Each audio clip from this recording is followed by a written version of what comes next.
Hi, everybody. Welcome back to Sick Beats with Jared and Sophia. I'm Jared. Oh, and I'm Sophia.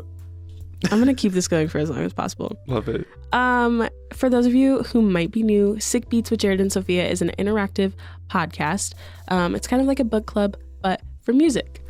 Yes, and every week, on top of reviewing an album each week, we also give you a 10-song playlist called the Sick Beats Charts. Sick Beats Charts. Everything that you can want to find that has to do with Sick Beats can be found on our social medias at Sick Beats with JS. Not SJ. There we announce new albums, what our charts are going to be, and more. It's a fun time over there. You should check it out. Yeah. This week, we'll be talking about When It's All Said and Done, Take Time by Giveon.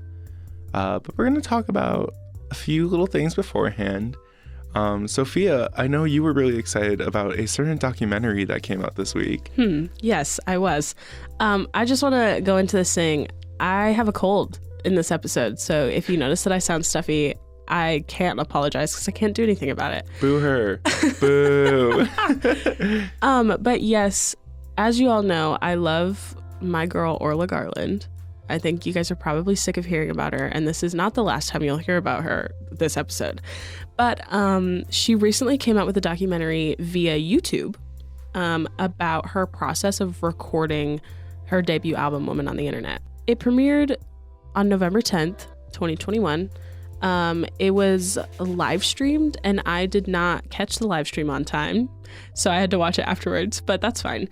It's really good. It shows a lot of behind the scenes, and there's kind of a one-on-one with her where she talks through her feelings about recording and her production team and her band and why they chose the studio that they recorded in. It's like this big, I don't remember what it's called, but it's like a big farmhouse kind of on like a bunch of land. So they like went out into the country. That's super cool. To record. Yeah. That's super interesting. I love hearing about songwriting and just like the little bits and pieces that go into like producing a track. Yeah, it's really good, and it's not that long. It's only 25 minutes long. Oh, that's not so bad. It's not like a documentary, but like it still documents kind of their process. And it's really fun. It's a really good watch if you're interested in her music. And it actually, you know, they had some of the songs from the album kind of behind like as background music for the documentary. And it made me like fall in love with a couple songs, which you'll be hearing about later. I love it. Another thing I wanted to talk about specifically, last week we talked about Fandom by Water Parks, and we had a fun conversation about it, and it was a good episode. If you haven't listened to it, you should. But I was on Twitter with one of my friends. Her name's Bella. Shout out Bella. But her Twitter's private, so I wanted to bring it up to the podcast because people didn't see it. But she mentioned that group chat, which is a like 14-second long song where the band members just like state their names and that they're friends. Yeah. Is like totally just about like how like stans pressure people to be friends, and that we basically kind of missed one topic of the album that is like kind of, it's all about parasocial relationships. And I think when she tweeted that to me, it like fully like went for full circle, because it really exists like in the first half of the album with like Watch What Happens Next, Dream Boy, Telephone, and all of that. But we kind of skipped over the parasocial relationships and talked more about like the on the nose, like this is what the song would be about, like on face value, I guess. And I just thought that was interesting, and I liked that she tweeted that at me because it made me go like, oh my god, I'm stupid, why did I never notice that? Like I never like put it to words. Yeah. So I was grateful for that. But that's a great example of just like, we record one night a week, and it's entirely possible that we will miss a lot of things. So you can go on our social medias, and if you know a little fun fact about anything, you can tell us at Sick Beats with JS. Not SJ. Yeah. We love a good plug. Yeah. It was very fun to read that tweet and have that conversation with Bella. Bella, I miss you. I'll see you soon. Last little bit of fun before we get into this album. The Adele album, 30 by Adele, is coming out in a week. Yeah. For you, it's coming out in like 4 days. That's really exciting. I'm jealous that you're in the future. Are you prepared? Have you gotten a divorce in preparation for this album? we wanted to do a fun thing here on Sick Beats where before the album comes out, we wanted to go through the track list and claim a few songs. Yes. With the not Target edition, there are 12 tracks, but we'll read all of the tracks, including the Target edition, just because it's fun. So we've got 15 tracks in total that we can claim from, but we'll probably keep our attention on the first 12. There's Strangers by Nature. Easy on Me. My Little Love. Cry Your Heart Out. Oh my God. Can I Get It? I Drink Wine. All Night Parking. Woman Like Me. Hold On. To Be Loved. Love Is a Game. And then the bonus tracks are Wild Wild West. This is all you. Can't Be Together and Easy on Me featuring Chris Stapleton. Which is exciting. I think, okay, if we were to claim tracks, there are 3 that are sticking out for me. What are they? It's track 5, 6, and 7. Oh my God, Can I Get It? I Drink Wine. I think I Drink Wine is going to be the only thing I think about after this album comes out until the rest of 2021 passes. I'm kind of interested in the intro track Strangers by Nature. Yeah. I just really like the title for that. Same with My Little Love and Cry Your Heart Out. I think those are my 3 that I'm interested to see what they sound like. Yeah. My Little Love, I feel like might be about her child. Strangers by Nature, I think is going to hurt. It's going to kill because this whole album is about divorce, love, divorce. Yeah. So I feel like that might be like the moment of like realizing like, ooh, maybe this isn't meant to be. So that might hurt a little bit. I think I'll also claim Love Is a Game. I feel like that might be interesting. I'm also interested in Hold On. Yeah. It's just a cover of the Jonas Brothers song, Hold On. Yeah, I don't know. All Night Parking, the interlude sounds cool. It's with Errol Garner, and he's like just a pianist. I think it's just going to be him playing piano. I don't even know if Adele will make a note there. It might just be a little pretty little thing. That would be nice, honestly. I think that'd be cute. And like it'll probably also make everybody cry, just like all the other songs. Yeah. I can't wait for Kleenex's stock to rise next week. Yeah, so those are our claims. Again, we'll go through that again. It's for me, I have Oh My God, Can I Get It? I Drink Wine, and Love Is a Game. And I have Strangers by Nature, My Little Love, Cry Your Heart Out, and Hold On. We'll see next week not next week, but in 2 weeks, when we cover the album on the podcast, if our claims were really the tracks that resonated with us or if we're just stupid. Probably the second one. Amen. I don't know. Lizzo apparently has heard I Drink Wine and said it was a bop. So Thank you, Lizzo, for flexing on us. Alrighty. Well, this week we listened to When It's All Said and Done, Take Time by Giveon. Now, this is the deluxe version of his debut album, Take Time, but with a different name, which is very interesting. This was released March 12th, 2021, and it's got 13 tracks and runs roughly 37 minutes.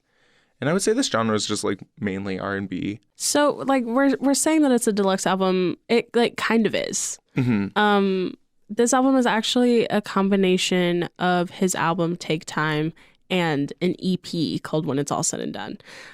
Which I like the name. I like that he just combined them. And then technically the only new track is the last track, All to Me. Yeah, which is interesting. If you listen to Giveon, you, in theory, should have heard all of these songs before. Interesting. I think it's... Did any of the tracks change order, or is it all in like the same order from the EP and the album? That's a question. I'm sorry. Check. Yeah, it is. So that's interesting. The order of the album and the EP that this whole album, this repackage kind of consists of, the whole track list is in the same order. Yes. Which is interesting. It technically is also backwards because Take Time is before When It's All Said and Done. Yeah. Which I noticed that. I just hadn't said it. I won't nitpick on that, though. I just think it's funny. Yeah. Maybe we're supposed to listen to the album back to front. Just kidding. Oh, my God. No. This album kind of... How do we summarize it? This album kind of is a post-relationship album, I want to say. Yeah. Giveon's just singing. He is just singing. That's what I've got. We start with the first track called The Beach. This song is pretty much an ode to Giveon's hometown. I think it has I think it has a very good production quality to it. I think his vocals are great. The instrumental is very fun. I have a nitpicky little comment about it. It's not that hot of a take, don't worry. Okay. But the entire time I was listening to the song on my first listen, I was waiting for the beat to kick in. And I like kept on like, you know, like when you're listening to music and you're like moving your arm to the beat. Yeah. I kept on doing that, expecting the beat to come in, and it never did. And I was like, what the heck? I need a drop. Give me a drop. And it comes in the song. We do get like a little drop, but it takes a little long for it to come in. It comes in at like the middle of the second verse. And I understand it after listening to it a few more times. I feel like if the beat dropped in any earlier, it might take away from some of the words he's singing. But like my initial listen, I was just like, where is it? Bring the beat in. I think that this is a really good intro track for the album. And I had never listened to Giveon before besides Heartbreak Anniversary because everybody's heard that song. And I think that The Beach is a really good song to kind of get you used to how the rest of the vibe is going to be. Get you used to how he formats songs and his storytelling and things like that. I think it's pretty well-rounded. Yeah, I definitely agree with that. I didn't pull out any lyrics specifically for this song. I also didn't pull out any lyrics for this song. I just really enjoyed it. It brings a very nice atmosphere to the album.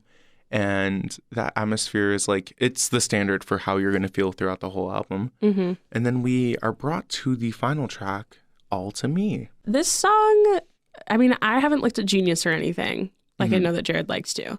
But this song to me is just about him being a side dude. Like that's what I gathered. Cool. I'm going to be completely honest here.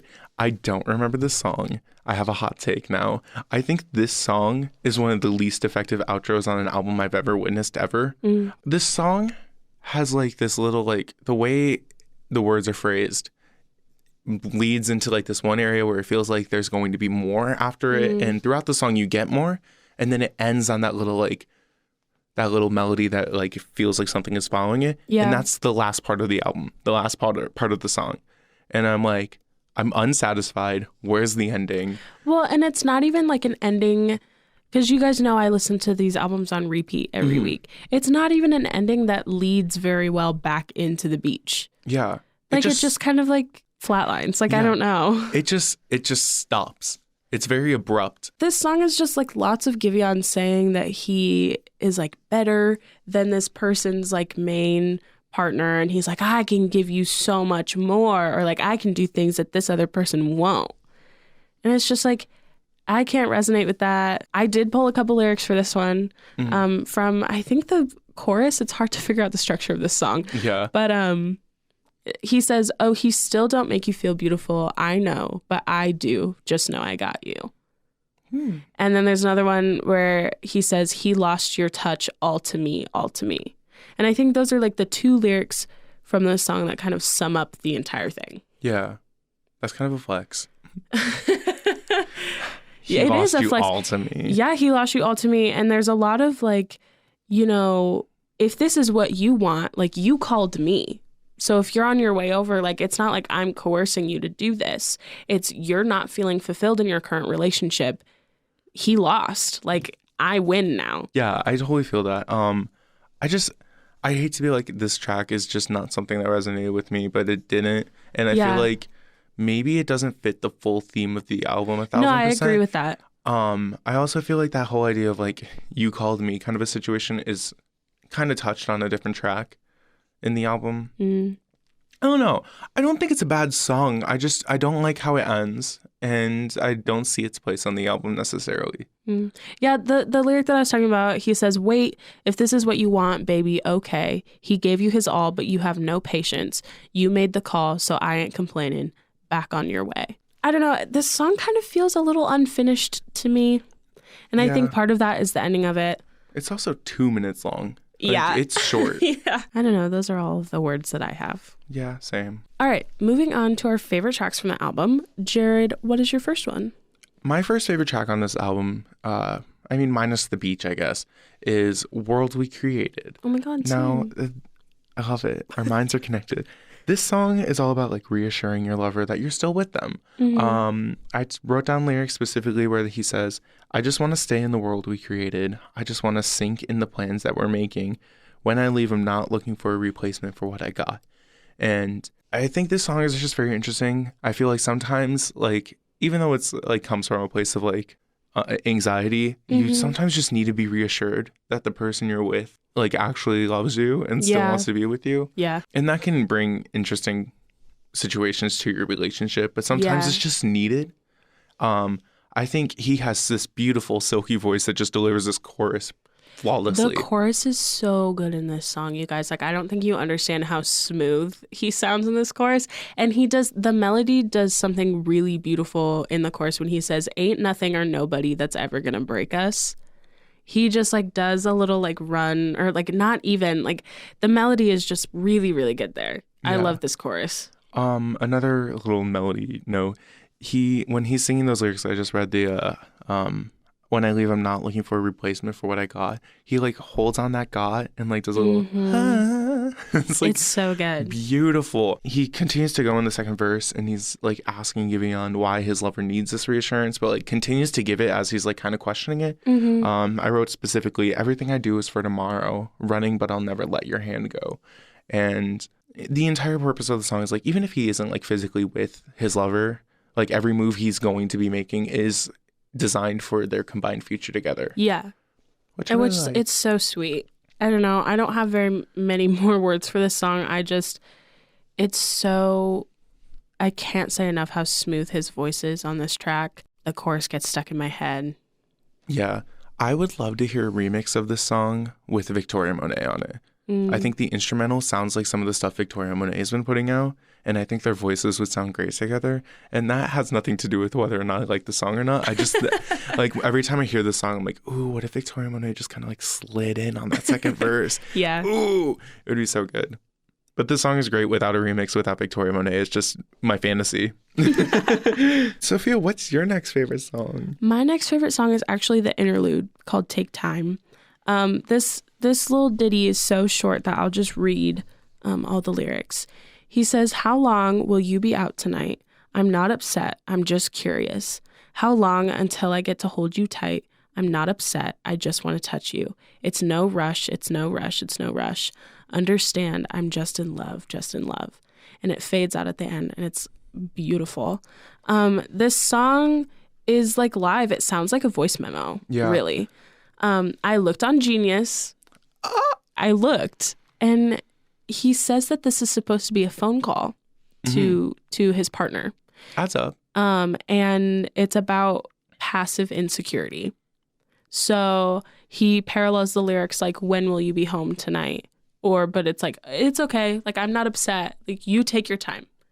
But it's just like wanting to be with that person, wanting them to like be out having a good time, but also like just like wanting them with you. Yeah. Yeah. I feel that. This is one of my honorable mentions. Interludes never end up being my favorite tracks just because I'm always wanting more, and that'll always be a comment. I don't think I necessarily want more with this song. It's just short. I really like how there is very little production on this song. Yes. There's no instrumental.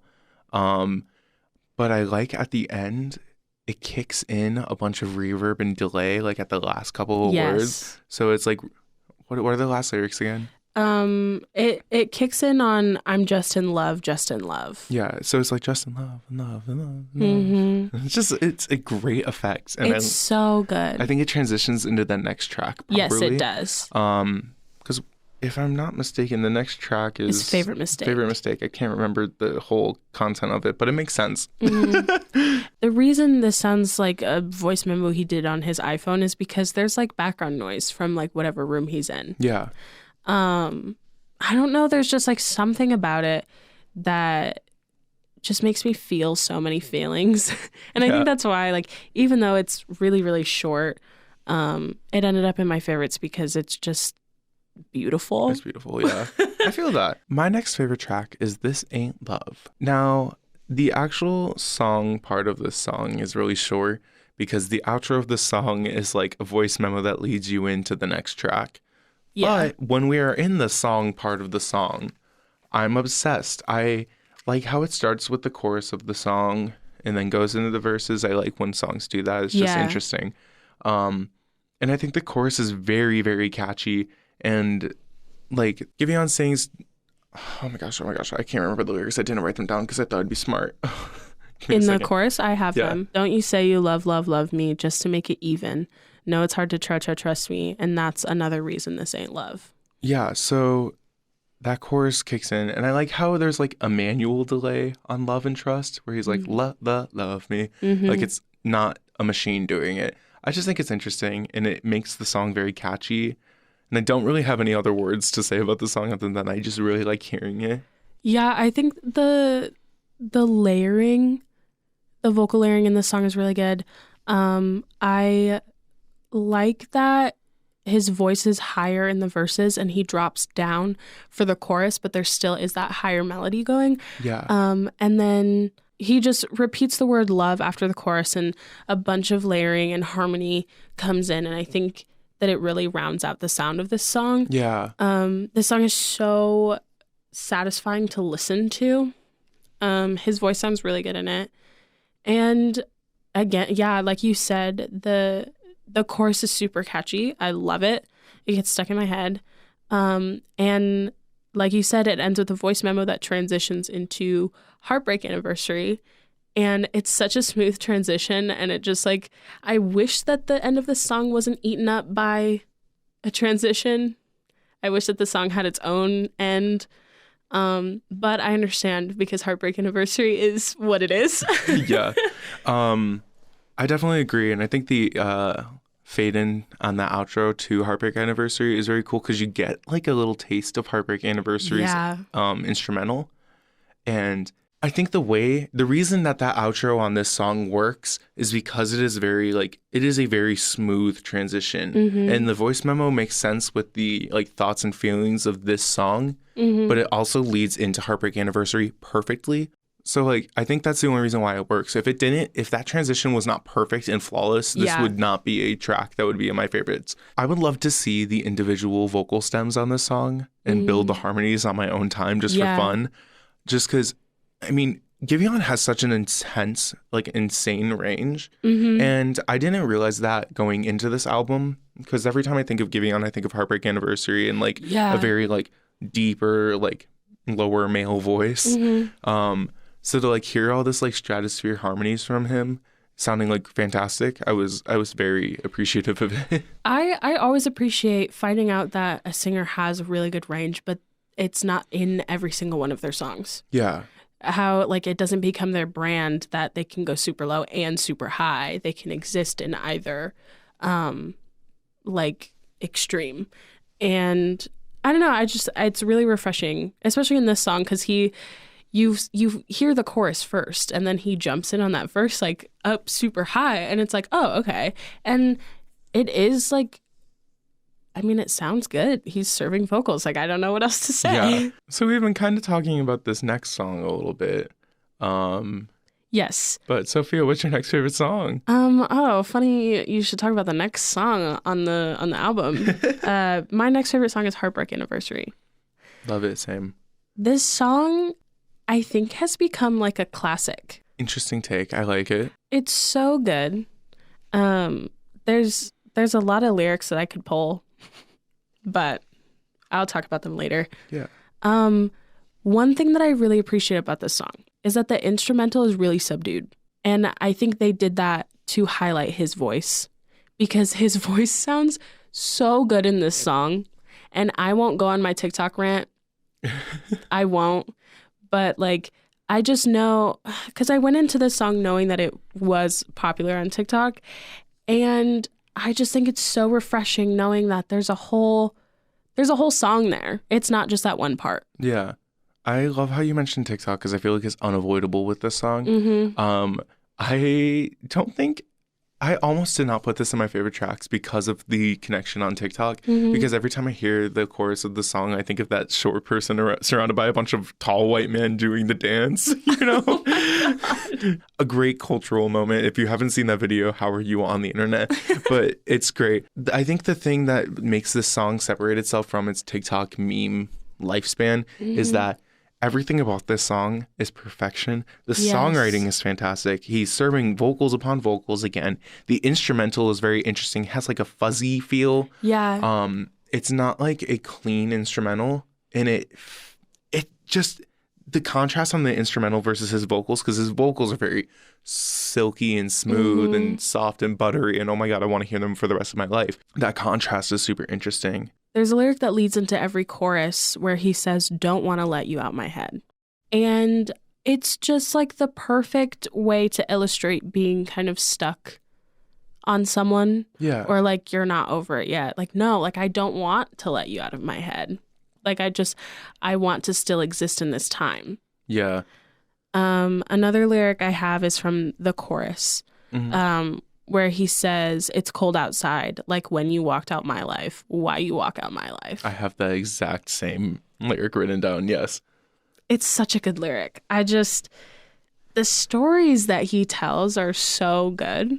All of his songs are really well written. I have part of the first verse, still got your things here, they stare at me like souvenirs. Ooh.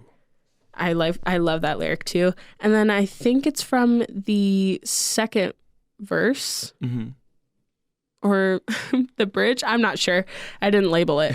But he says, I'm foolishly patient, can't get past the taste of your lips. And then he goes into the don't want to let you out my head. Yeah. There's really, really smart and interesting lyrics in this song. Yeah. And I can't get over it. I think he perfectly illustrates that you can be fine and be like walking around life, and then something just pops up in your head and you're spiraling down. And I wrote down specifically in the lyrics, one you've already read, it's cold outside, like when you walked out my life, why you walk out my life. And he sings, I remember every time on these days that feel like you and I, or you and me, on these days that feel like you and me, Heartbreak Anniversary.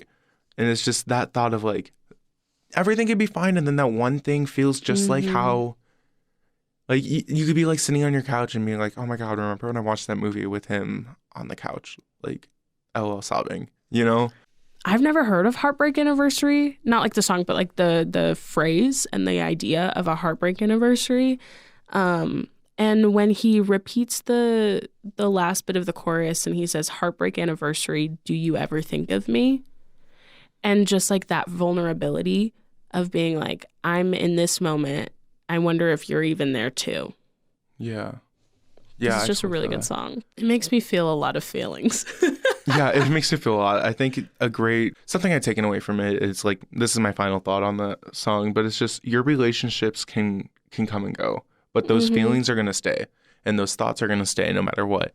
And even if you are moved on from a situation, things can be like brought up in your head again. Like I still randomly think about my high school ex who cheated on me and is now engaged to the man he cheated on me with. But like you still can like think about on those like good moments, you know? That was very specific. If you're listening to this ex of mine. Hot take. Hot life take. Whoa. Jared, what's your next favorite song? My next favorite song is the song that follows Heartbreak Anniversary immediately. I love when albums have 3 songs in a row that just have me like completely grabbed. But this next song is called Like I Want You. It is a total post-breakup mindset.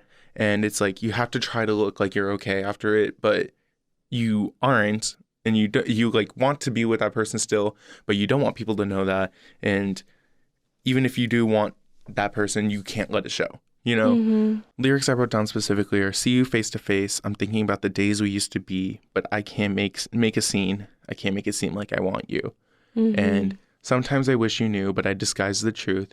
I say I'm happy, but I'm still stuck on us. That idea of like seeing that person again, like face to face in person, just sounds like hell, and it's going to be hell. Yeah. But the best way to defend yourself is to just look like everything's fine and to feel like everything's fine, even if you don't feel that way. And you know, that idea comes up again. He says, does your mind play this game too? Think about me and you. I guess I'll just pretend until it all makes sense. It's just like you're in this place and you're kind of going through it. And you're like, well, like, what does this other person even think? Am I like alone? Like, is this one-sided? Are they completely moved on and I'm here like being a baby about it? Like, I don't know. Yeah. And I think it's very interesting because this song follows Heartbreak Anniversary and they cover like a similar feeling. But like Heartbreak Anniversary is covering like running into theoretical situations where like I Want You seems to be covering more of like we walked past each other down the same hallway and oh my God, oh my God, oh my God kind of a thing. I just think it's very good. I think the songwriting is great. The vocals are great. Again, there's not anything to complain on this track, and I just like existing in it. I will just say one more thing. The bridge in the song, I have words to say about the bridge in this song. I don't know if you guys can tell, but I really pay attention to the bridges of songs, and they have the potential to like make or break a song. Totally agree. This bridge is so good. And again, we've already talked about so many lyrics in this song that are amazing. We've already talked about how Giveon just like has an amazing team of writers behind him. Like all of these songs are written so well. In the bridge, I just have the entire thing written down because it's like really short and sweet. But he's like wailing and begging. And you can hear it in his voice. He says, "There's no reason to believe I'll save us now. But if you really love me, say it now. Why is it so hard to figure out? I need you every day. Believe me when I say it." And then there's a pause. There's silence. And I'll just read my little paragraph that I wrote about this. I said, "The pause of the bridge really puts me in my feels because the bridge is so desperate. And, you know, it feels like he's saying all of these things and getting all the stuff off of his chest that he's been meaning to say for so long and he's been bottling in. And, you know, once you get done saying all of these things and being so vulnerable with this person so abruptly, there's nothing you can do but pause and stop and wait for the other person to respond." And that is the feeling that I get from this bridge. Yeah, I like that feeling. It would be even cooler if it just ended there. Yeah. Like, if it did what the last track did. But yeah, I like that a lot. It's just so good. I'm feeling very many feelings. Feeling a lot. Yes, I agree. My last favorite track is called Last Time, featuring Snow Allegra. Now, I really don't have a lot to say on this track, if I'm going to be honest, but I just really like how Giveon and Snow sound on this track together. And I think I'll get into this a little bit later when we do our overall thoughts and opinions, but I think I've been craving to hear his voice with a female artist. Yeah. Like I mentioned earlier, like Victoria Monet or something. But they have like great vocal chemistry and their voices complement each other very, very well. And I just like, I can't stop thinking about how their voices sound together. Yeah. Specifically with this song, the chorus will not leave my head. They sing, "Just this last time. Don't make me regret it. I don't want to say it. Let's not overthink it, baby." And they do that like "don't make me regret it" part like really fast, and it like cascades down their scale or whatnot. Like it just like starts a little higher and it's so good. It's great. I'm obsessed with it. And the whole idea of the song is like about wanting someone to come over for the night. Like even though you both know that you shouldn't do it, it's just for the last time. Like let's do it. But then, you know, you fall back with this person and you want to do things with this person again, and it's not healthy, and you both understand that and realize it, but you're still doing it anyways. Yeah. Which I just think is very interesting. I just really like how they sound together on this song. Yeah, they sound really good together. I don't have very many words about this song. It's really good. They're, like Jared said, their voices sound really good together, and I love the chorus. That is all I have to say. Yeah. All right, well, we are pretty much done talking about our favorite tracks here, and normally we go into least favorite tracks, but again, this week we don't have any least favorite tracks. Whoop, whoop. I guess if I was super nitpicky, I could put All To Me. I almost said All Too Well again. I could put All To Me in least favorite tracks because that ending just makes me angry, but it doesn't make me angry enough to make the whole song sour in my head, so it doesn't exist there. But if I was like Simon Cowell, it would be there. All right, but anyways, we're going to move on to our honorable mentions. And Sophia covered one of mine in favorite tracks. So, Sophia, what is your honorable mention this week? My first honorable mention is The Beach. We've already talked about it, so I won't touch on it. I just, I wibble-wobbled between putting this in my favorites or in honorable mentions, but I switched this one out for World We Created to be in my favorites. So other than that, both of us have Vanish in our honorable mentions. This is very true. Jared, why don't you start us off? Okay, so Vanish, I really like. And songwriting-wise, the song is just interesting with the structure because it's just a pre-chorus and a chorus and then a bridge. But when you're listening to this song, you don't really realize it until you sit Yeah. down and look at the lyrics. Yeah. And I think it's very interesting because the first time he sings the pre-chorus and the chorus of the song, it's in a lower register-ish type of place. There's not as much emotion behind it. It's just like very relaxed, standard Giveon vocals. Yeah. And then the second time, it ups the octave and there's a lot more energy in it. And you like can feel the emotion and feel the hurt in his voice when he's singing about this. Yeah. Some of the lyrics I pulled are, you said you hate me and you wish I would vanish. Saying things you don't mean to someone that means the world to you. You see what I mean? And I like it because after the bridge and like we get into the outro chorus, he flips the lyrics and he's like, you mean the world to me. Like, I say that I hate you and I wish you would vanish. And like, I don't understand that, you know? Yeah. It's really interesting. His vocals sound really good on this song. Like always, whatever, we get it.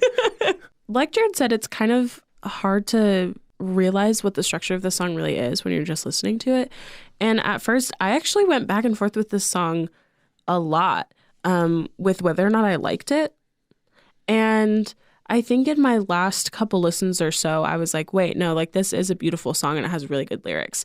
And it's, for a lot of these songs, if you just listen to them passively, you're not going to get the most out of it. Mm-hmm. It was when I was doing my notes and really reflecting, or like if I resonated with the song a lot during the listen to this album, I would go look at the lyrics.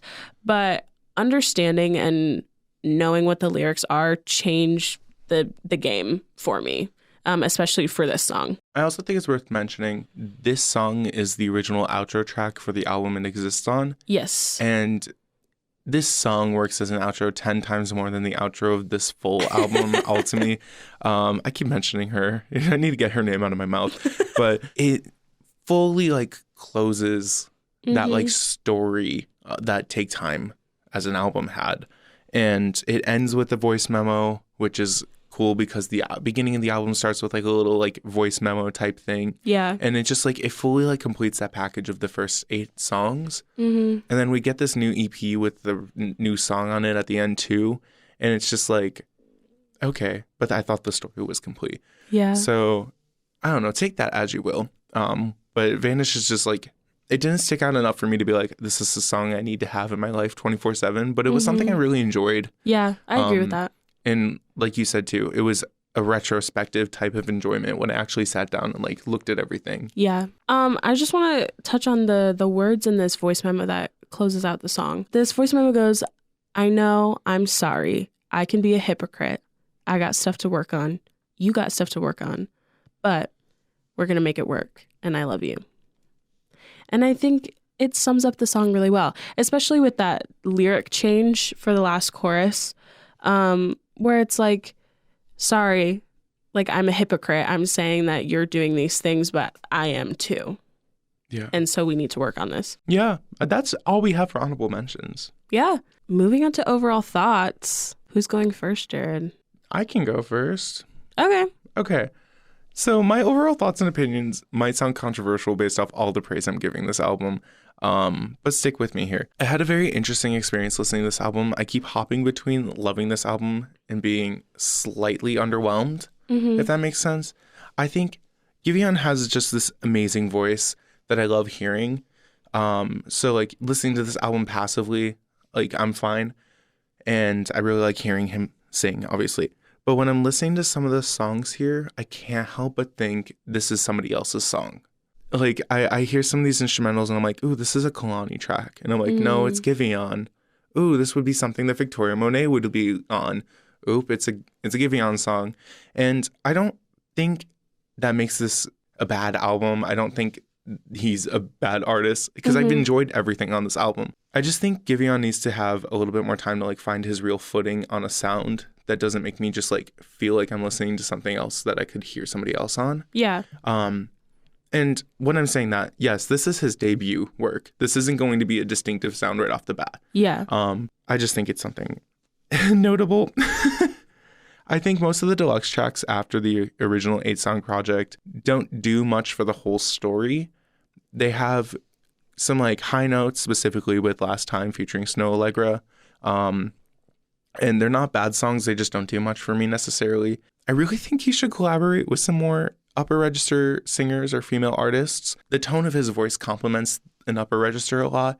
I don't think in the collab he got lost in the collab, which could be a fear when you're, working with upper register. And I think he does have a great upper register. I'm interested to see what he does with his vocals moving on from here and interested in what direction he goes on from here. If we were doing just the Take Time album, my score would be like an 8 or a 9. Yeah. But with the whole like repackage and that EP and everything, like this specific album, overall, I think I'm going to give a 7.5 out of 10. I think I'm going to continue to learn and appreciate this album as I have more time with it. But just as a repackaged standard, there's a few things that miss the mark as like a cohesive album, if that makes sense. Yeah. So moving on to my overall thoughts. Overall, I think this album is really smooth, and Giveon's voice has so much emotion in it. Like, I can't say it enough.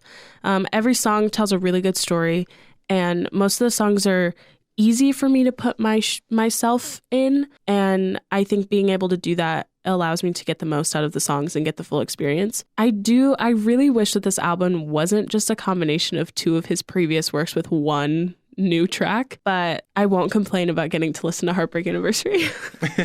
I find myself resonating most with the Take Time portion of this album and a lot less with the When It's All Said and Done portion. I don't want to say that I don't like these songs, because obviously Giveon's voice always sounds good, but it's a personal preference thing. I just don't really like the back half of this album. But I really enjoyed listening to this album. I just would kind of check out at the end. And for that reason, I am also giving this album a 7.5 out of 10. Wow. Stop stealing my score, Sophia. Oh my God. It's almost like we're friends or like co-hosts or like have things in common. Yeah. I don't have anything else to add to your opinions because we've pretty much landed on the same note here. So that is our overall thoughts and opinions on When It's All Said and Done, Take Time by Giveon. But we're interested in hearing about what you think about this album as a whole. Did you enjoy it so much and think it's the album of the year 2021? Let us know on our social medias. Yeah, our social media handle everywhere is at Sick Beats with JS. Not SJ. Yeah, definitely make sure to interact with us more on our social medias. Especially if you have an album that you want us to listen to. We do have our next 2 episodes kind of planned out already, but we're going to be referencing our big list of suggestions once those 2 weeks are up. So definitely make sure, talk to us, give us suggestions. We like talking to you guys. Yeah. And yeah.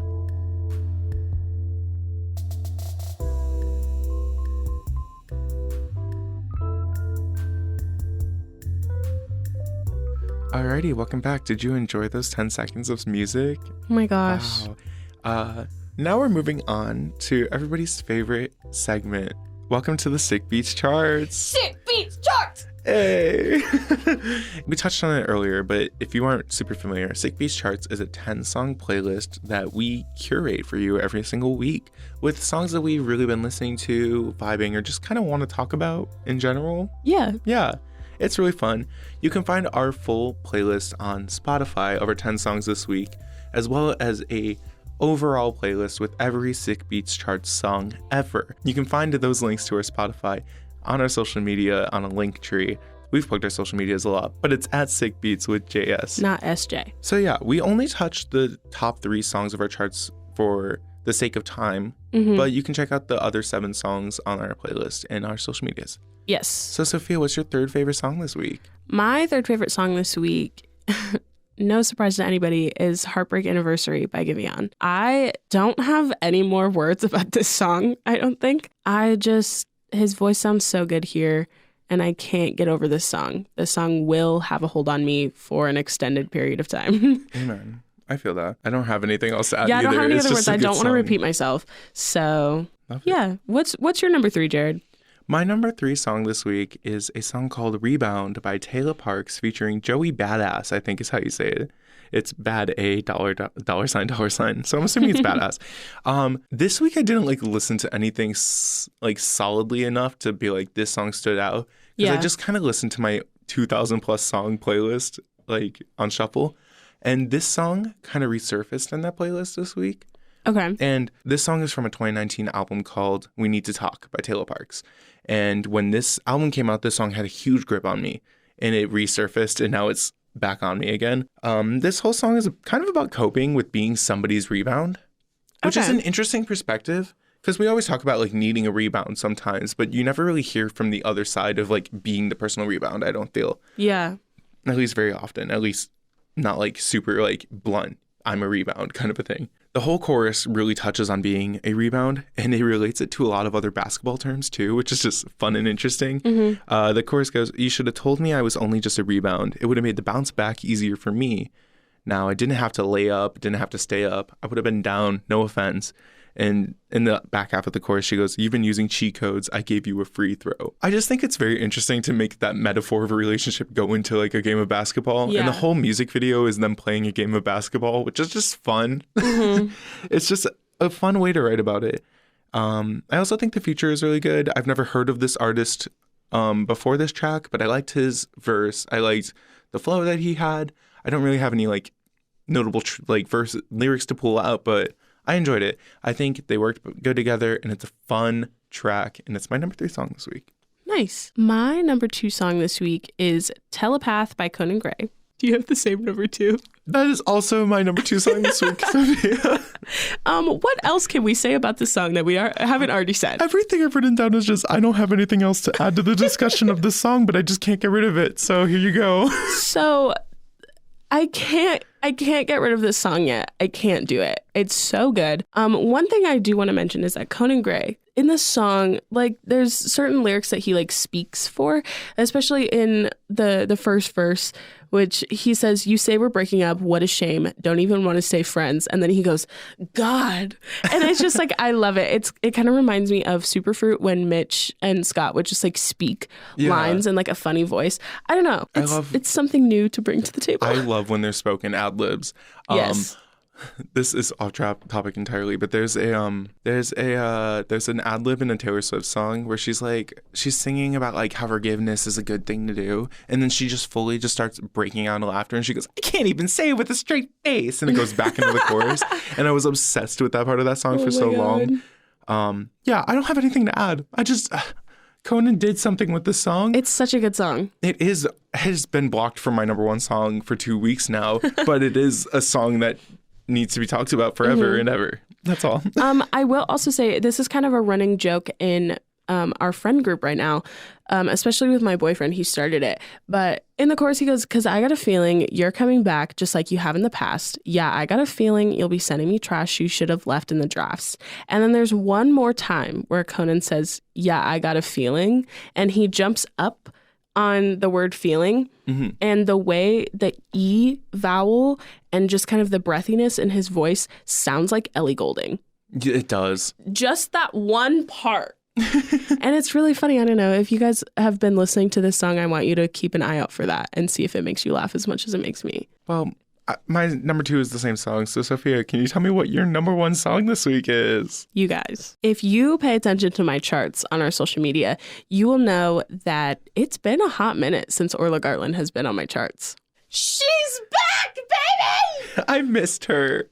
I missed her too. So like I was saying in the intro to this episode, Orla came out with this documentary, and this song was played like in the background of like a lot of the final portion of the documentary, I think.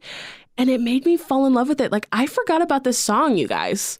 And I just like, it's so good. And I don't know how like it hasn't ended up on anything yet. But I forgot about it. And this documentary reminded me, and it's so exciting. It's called Over Your Head. You guys already know I'm a broken record. It's by Orla Gartland. It's from her debut album, Woman on the Internet. The verses are a lot more laid back than the chorus. The chorus is like heavy guitar and drums, and she's like screaming kind of. Enough for it to be good for you. Yes.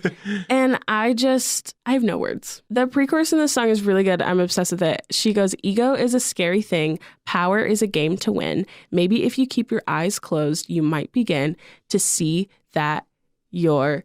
And then it transitions into the chorus, and she just says, "Way over your head."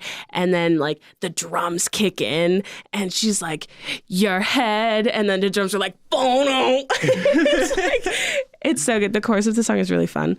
It sounds really good. It's good. I have no more words. I love Orla Garland anyways. Bye.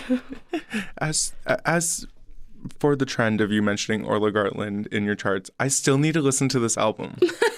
Don't worry. Just listen to every Sick Beats chart ever. And eventually you'll get all of it. I love it. Jared, what is your number one song this week? My number one song this week is True Love by Ariana Grande. Merry Christmas. Jared, it's November 13th. I know. Listen. So the same day that Mariah Carey defrosted, I decided to pull out my record for Christmas and Chill by Ariana Grande and play it on my record player for the first time since I got the record. Because I got the record for Christmas. Okay. But it's inappropriate to listen to Christmas music after Christmas. As long as it's still winter. I just feel like it's wrong. I feel like the day after Christmas, back to your life. I don't know. That's a hot take. Maybe until the new year is like, that's where my drop. Yeah, I get that more. That's where my cutoff line is. Yeah. But I like this album, but specifically this song a lot because it's unconventional, non-traditional Christmas music. It has like a more like trap type beat. It's more like pop. It's a little risque. She gets a little naughty on it. But this song specifically is talking about like all the gifts her true love brings to her.